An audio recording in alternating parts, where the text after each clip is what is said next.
Hey guys, so today we are doing a tutorial, a video editing tutorial on Final Cut Pro in under 2 minutes. We're gonna clone ourselves, so we're gonna have two of me on screen at the same time, which you've probably seen me popping in and out. If you don't wanna use a green screen, this is a perfect video because you don't have to use a green screen for this method. Let's just get into it because we need to film more videos today.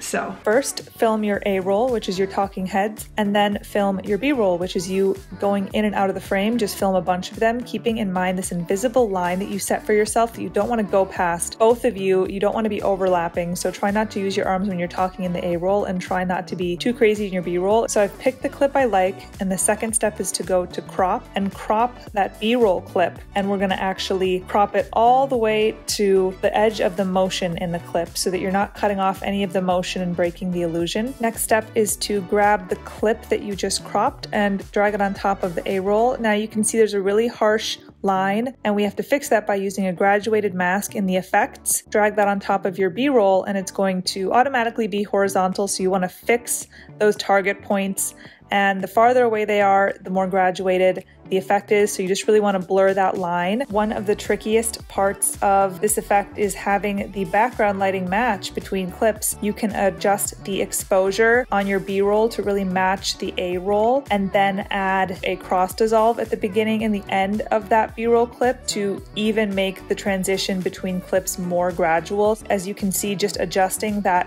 cross dissolve to be a little larger after you leave the frame can really trick your eye into not seeing that color change and making it look really natural. And that's how you clone yourself. I hope that was helpful. It's just the transform tool and the graduated mask. It's pretty simple. I use these all the time, and it's great if you don't have a green screen, like I said.